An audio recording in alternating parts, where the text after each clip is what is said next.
Apakah kita mesti memilih pejabat yang tidak peduli kepada masyarakat? Apakah kita mesti memilih pejabat yang berasal dari tong sampah, teman-teman, ya? Yang sekolahnya itu tidak jelas, teman-teman, ya. Yang dimana kepeduliannya kepada masyarakat dipertanyakan. Halo, selamat siang teman-teman, kembali dengan saya Alvin Lim. Hari ini di dalam acara Cerdas Hukum, teman-teman, saya mau mengambil topik tentang pilkada yang nanti ada di Jawa Tengah, teman-teman, ya. Jadi kita tahu di pilkada Jawa Tengah ini banyak menimbulkan kontroversial. Banyak yang menanyakan kepada saya, ya kan, apa pendapat saya tentang pilkada di Jawa Tengah. Saya akan memberikan pendapat saya ini dalam podcast yang mana ini adalah opini pribadi saya. Ya, ini adalah pendapat pribadi saya. Ya, yang saya sampaikan bukan bermaksud untuk mencemarkan nama baik atau mencemarkan, memfitnah seseorang, tetapi ini adalah apa yang saya pikirkan dan opini yang ada pada saya. Silakan teman-teman yang mau ikut-ikut, yang enggak juga nggak apa-apa di situ, ya.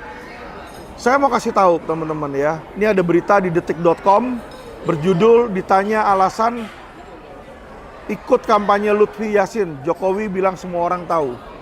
Jadi kalau kita lihat ada satu pasangan pilkada yang didukung oleh presiden-presiden Indonesia, ya, baik itu Presiden Prabowo maupun Presiden Jokowi.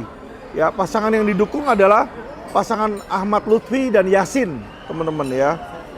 Dibilang di sini bahwa pasangan calon gubernur Jawa Tengah nomor urut 2, Ahmad Lutfi dan Tas Yassin di Banyumas. Mereka berkeliling kota naik kendaraan jenis hardtop. Jokowi menaiki jeep warna putih, berdiri sebelah supir, sedangkan di belakangnya berdiri Ahmad Lutfi, ya. Jokowi langsung dikerubungi masyarakat yang sudah menunggu. Ia tampak kesulitan berjalan sambil memenuhi permintaan foto. Kita tahu Ahmad Lutfi ini siapa, teman-teman? Adalah Kapolda Jawa Tengah. Di dalam artikel ini, Jokowi bilang bahwa Ahmad Lutfi dan dirinya sudah bersahabat sejak lama, teman-teman. Ya, nggak heran. Makanya kita lihat bagaimana dengan sistem KKN kolusi tersebut, orang-orang yang mencapai jabatan tinggi adalah orang yang mempunyai kedekatan dengan penguasa. Ya, jadi Jokowi bilang di sini bahwa dia sudah dia ikut karena dia sudah sahabat lama katanya, ya. Udah sahabat lama dengan Ahmad Lutfi. Berarti Ahmad Lutfi juga bisa naik pangkat, bisa jadi Kapolda dengan cepat karena sahabat Jokowi. Dan sekarang dia berhenti dari Kapolda, mau menjabat sebagai gubernur juga karena kedekatan dengan penguasa, teman-teman. Ini yang patut kita waspadai. Ya, kita patut waspadai. Seharusnya kita mau menaikkan orang menjadi pejabat berdasarkan integritas dan kemampuan atau kapasitasnya, bukan berdasarkan kedekatan dengan penguasa atau pejabat. Itu yang patut dicamkan, teman-teman. Hal kedua adalah kita sudah tahu bagaimana orang-orang yang tadinya berasal dari kepolisian ditempatkan menjadi pejabat, ya, menjabat, ya, berakhir tidak baik, berakhir buruk. Contohnya siapa? Contohnya yang paling jelas adalah Ketua KPK, teman-teman. Ketua KPK itu yang bernama Firly Bahuri berasal dari mana? Berasal dari Kapolda Sumatera, ya. Dia adalah bagian dari kepolisian. Saya sudah bilang sama teman-teman bahwa kepolisian ini banyak oknum. Sehingga tempat mereka, institusi mereka ini adalah bagaikan tempat sampah, teman-teman, ya. Mereka diajarkan di sana untuk memeras, menipu, ya, karena banyak dari mereka akhirnya jadi kayak Firly Bahuri, ya. Kapolda, sekelas Kapolda menjadi ketua KPK akhirnya memeras koruptor di situ, teman-teman. Jadi teman-teman bisa lihat bagaimana, ya, jebolan-jebolan Polri itu yang menjadi pejabat akhirnya ketahuan ternyata mereka itu melakukan banyak kejahatan, ya. Bukan hanya itu, Fedy Sambo ternyata seorang pembunuh dan ternyata katanya ditemukan 900 miliar lebih, ya, uangnya hasil dari judi katanya. Saya nggak tahu itu, ya, itu media yang bilang. Terus Teddy Minahasa, ya, menjadi gembong narkoba.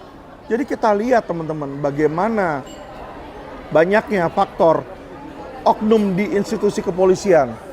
Nggak kapok dengan hal tersebut, pemerintah dan penguasa masih juga mau mengambil orang-orang dari kepolisian. Ya, saya kasih tahu teman-teman ya, pengalaman saya dengan Ahmad Lutfi. Pertanyaan saya adalah teman-teman, kalau teman-teman mau mencari seorang pejabat negara, pejabat pemerintah, mencari yang peduli sama masyarakat atau mencari yang peduli pada dirinya sendiri dan peduli sama karirnya sendiri, teman-teman. Tentu saja orang bilang pasti maunya mencari yang peduli kepada masyarakat, teman-teman. Ini bukti saya ya berkomunikasi dengan Kapolda Jawa Tengah. Jadi saya waktu itu mendapatkan informasi ada 3 lokasi judi di Jawa Tengah. Saya kirim link beritanya ke Ahmad Lutfi, teman-teman ya. Waktu itu beliau kan Kapolda tuh, Kapolda Jawa Tengah. Saya kirimkan beritanya, ini ada tanggalnya Juni 17, 2023. Ya. Nggak dibalas sama sekali link berita saya. Yang ada berikutnya teman-teman, handphone saya diblokir karena ini hanya centang 1. Ya, nomor yang sama yang tadinya ada gambarnya, sekarang ini centang 1. Kita lihat bagaimana beliau ini adalah orang yang tidak peduli pada input masyarakat, tidak peduli dengan masalah yang terjadi di daerahnya. Kalau ada apa-apa, dia cuma hentikan komunikasi dan dia blokir orang itu, teman-teman ya. Apakah orang yang seperti ini adalah pejabat yang Anda inginkan menjadi gubernur sebuah wilayah? Ya, kalau kayak begitu apa jadinya gubernur kalau pemerintah tidak peduli dengan rakyatnya? Ada judi aja di tempat dia 3 biji, dia kagak mau urusin di situ, teman-teman ya. Jadi saya berikan kepada teman-teman warning, hati-hati. Orang yang seperti ini yang nggak peduli dengan pemerintah, dengan masyarakatnya, ya tidak akan peduli nanti dengan masyarakat Jawa Tengah, ya. Sekali lagi teman-teman, ini adalah opini saya. Terserah teman-teman mau memilih dia atau enggak, ya. Kalau saya sih ya, najis milih-milih yang kayak begini. Kenapa? Kalau dia nggak peduli sama masyarakat, ngapain lu jadi pejabat? Saya tanyakan, motif lu jadi pejabat apa? Ya, mau korupsi atau apa? Atau mau melayani? Jadi hanya ada 2 pilihan, teman-teman. Apakah dia mau menjadi pejabat yang baik melayani masyarakat, atau dia mau menjadi pejabat yang buruk, korup, ya, dan menghancurkan masyarakat. Itu aja pilihan yang nggak bisa setengah-setengah, ya. Tapi saya sudah buktikan dengan WA saya ini bahwa dia nggak peduli kepada masyarakat. Dia nggak peduli tentang adanya ancaman judi online, judi di daerahnya dia, ya teman-teman. Karena apa? Ya patut diduga kalau dia membiarkan terjadinya lokasi perjudian, karena hingga saat ini 3 lokasi perjudian itu masih ada di Jawa Tengah. Menandakan biasanya kalau ada, berarti ada yang melindungi, teman-teman ya. Ini terbukti kan dari judi online yang katanya Kominfo mau memblokir, ternyata justru dari Kominfo melindungi, teman-teman ya. Ini logika aja. Penegak hukum kalau dia nggak memberantas, padahal dia tahu ada lokasi tersebut, berarti itu ada perlindungan dan pembiaran, teman-teman. Dan tidak pernah ada perlindungan dan pembiaran terhadap suatu kejahatan di suatu daerah jika tidak ada setoran, ya. Ini logika umum aja. Terserah teman-teman mau percaya dengan opini saya atau tidak. Balik lagi, ini adalah opini pribadi saya. Ya, ini adalah pemikiran pribadi saya. Yang dimana hak untuk opini saya ini diatur oleh Undang-Undang Dasar 45 Pasal 28 kebebasan berpendapat. Ini pendapat saya. Ya, jadi ini teman-teman patut kita waspadai. Hal terakhir teman-teman, ya yang patut teman-teman lihat, ini ada sebuah berita ya dari suara.com, adanya seorang wanita bernama Vanessa Nabila, ya yang mana dibilang oleh masyarakat dan netizen sebagai wanita simpanan dari Ahmad Lutfi. Bayangin teman-teman, seorang polisi punya wanita simpanan. Ya, apakah ini benar atau tidak? Tanyakan kepada suara.com. Tapi saya akan membacakan ya apa isinya di sini. Jadi isinya di sini, isu simpanan seorang calon gubernur Pilkada 2024 ditanggapi bantahan selebgram bernama Vanessa Nabila. Jadi dia bilang dia membantah nih, dia bilang di situ ya. Alasannya dia bilang banyak sekali yang hujat saya berita tentang saya dan Bapak Ahmad Lutfi. Jangan mudah percaya hoak katanya. Saya pribadi tidak punya hubungan spesial. Dia mengungkap fakta bahwa foto dan video yang beredar luas, pertemuan diviralkan, foto tersebut hanyalah kebetulan ya. Ya kita tahu teman-teman, maling nggak ada yang ngaku. Yang namanya ada foto, kalau satu kebetulan mungkin, dua kebetulan mungkin. Kalau fotonya 3, 4, 5, 6, 7, 8, 9, 10 banyak foto kebetulan terus, itu tidak mungkin teman-teman. Yang namanya kebetulan sering-sering ketemu, nggak mungkin itu ya. Terus bukan cuma itu aja, dibilang soal mobil mewah, diakui oleh Vanessa bahwa kendaraan tersebut memang milik Ahmad Lutfi. Namun mobil itu dipinjamkan. Jadi Vanessa Nabila bilang dia dipinjamkan mobil mewah. Bos, kalau lu cuma orang kenal, kebetulan kenal, minjemin mobil mewah, mohon maaf ya, kita ini bukan orang goblok ya. Ya Ahmad Lutfi itu bukan profesor yang bisa goblok-goblokin orang. Ya kalau dia bilang dia pinjemin, coba masyarakat ketemu dia aja, kita WA dia aja kagak dibales. Ya orang-orang aja WA dia kagak dibales. Masa orang kebetulan dikasih pinjem mobil mewah?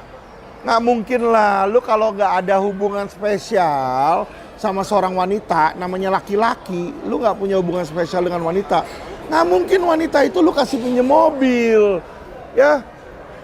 Nanti lu dikasih duit dibilang kebetulan doang, dikasih duit pinjam, semua juga lu bilang pinjam. Ya itu, ini hal yang seperti ini harusnya diperiksa. Tapi hal benar atau tidaknya hal tersebut, kalau ada seperti ini, apalagi mobil dipinjamkan, ini KPK harusnya udah turun tangan. Ya, coba bayangkan, Kapolda itu gajinya berapa juta sih sebulan? Kok lu bisa beli mobil mewah? Itu yang menjadi pertanyaan lagi teman-teman. Ya, bagaimana seorang level Kapolda bisa beli mobil mewah dan bisa punya simpanan wanita? Ya, akhir-akhirnya jadi seperti siapa teman-teman? Seperti Fedy Sambo. Fedy Sambo pun diisukan punya simpanan wanita tuh, yang orangnya ada di Polda yang cantik itu kan. Padahal dia udah punya istri, Putri Cendrawati. Biasanya seperti itu teman-teman. Pejabat yang sudah tinggi, yang uangnya udah banyak, uangnya itu akhirnya dia spending apa? Cari wanita simpanan. Saya cuma mau beritahu teman-teman ya, di luaran sana pejabat-pejabat bersih masih ada. Apakah harus kita memilih pejabat yang diterpa isu seperti ini teman-teman? Apakah kita mesti memilih pejabat yang tidak peduli kepada masyarakat? Apakah kita mesti memilih pejabat yang berasal dari tong sampah teman-teman ya? Yang sekolahnya itu tidak jelas teman-teman ya. Yang dimana kepeduliannya kepada masyarakat dipertanyakan. Jadi saran saya teman-teman ya, jangan ikut-ikutan karena presiden mendukung, terus kita masyarakat harus mempunyai opini dan dukungan yang sama terhadap presiden tersebut. Tidak, teman-teman ya. Kita harus smart, kita harus lihat siapa orang ini. Ya, karena yang namanya Indonesia sekarang, ini kepolisian dimasukin kemana-mana, mantan kepolisian. Terakhir baru ada lagi yang namanya Iwan Bule atau Muhammad Iriawan dijadikan komisaris utama Pertamina, teman-teman. Dia ketika menjabat di PSSI aja berantakan teman-teman itu. Ya, saya kasih tahu. Ya, Muhammad Iriawan itu juga diisukan dekat kepada bandar judi terbesar Indonesia, teman-teman. Ya, jadi kita lihat bagaimana pemerintah itu tidak serius untuk menghapuskan judi online. Nggak ada itu bullshit. Ya, saya kasih tahu teman-teman, bullshit itu. Ya, mereka hanya lip service. Kalau mau mereka menghapuskan itu gampang sekali teman-teman. Ya, bukan hanya memblokir websitenya. Kalau blokir website, besok bikin website baru. Lu tangkap dong gembongnya. Gembongnya kan jelas itu siapa. Pendanaannya lu sikat di situ, selesai. Ya, inilah karena nggak ada keseriusan, yang ditangkap siapa? Selebgramnya, orang-orang komdiji, yang mana itu orang level bawah. Saya kasih tahu teman-teman, yang melindungi mereka ini adalah jenderal-jenderal Mabes. Itulah yang melindungi judi online. Ya, dan yang lebih parah lagi teman-teman ya, bukan hanya dari kepolisian, termasuk kejaksaan juga nggak ada yang berani Kenapa teman-teman? Saya kasih tahu nih sebuah berita yang biar teman-teman bisa buka mata teman-teman ya di situ. Ini ada berita teman-teman yang dimana teman-teman bisa baca sendiri nanti ya. Berjudul Jaksa Agung sebut ribuan anggotanya bermain judol.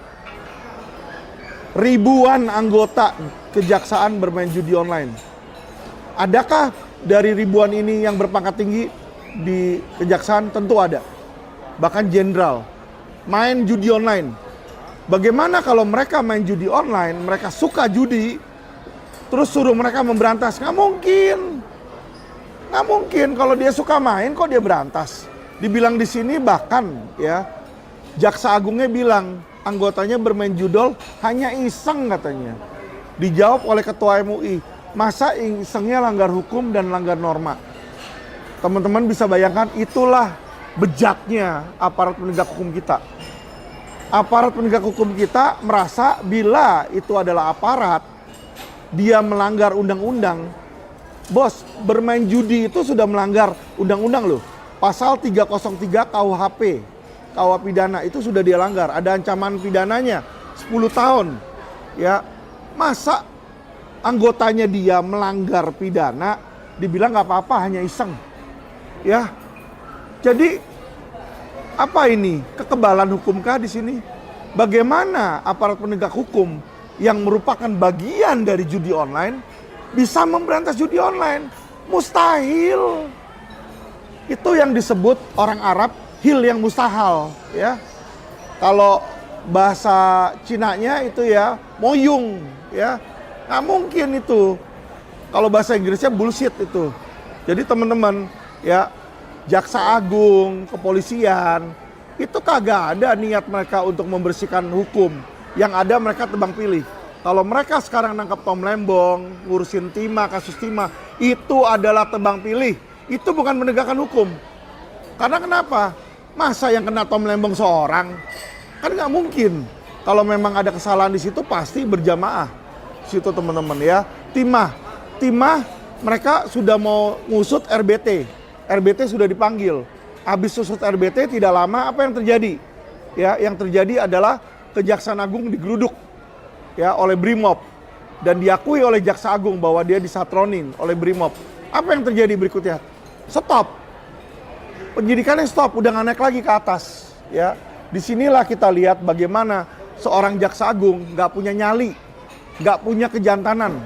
Ya, Jaksa Agung tuh hanya beraninya sama masyarakat kecil, teman-teman. Ya, kepada hal-hal yang misalnya kenapa Tom Lembong dia berani? Karena Tom Lembong tidak memiliki kekuasaan lagi sekarang.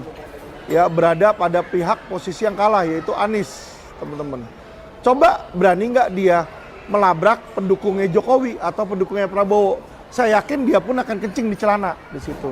Ya, jadi teman-teman, saya ingin masyarakat supaya tahu kenyataannya. Jangan kita lihat berita yang ada di media dan kita langsung ambil aja mentah-mentah, teman-teman. Karena sebagian besar di situ sudah dipoles dan sudah dibikin bagaimana yang enak untuk didengar untuk masyarakat. Ya, dan mereka menutup-nutupi hal-hal buruk, buku-buku hitam yang ada. Oke, terima kasih teman-teman dan salam cerdas.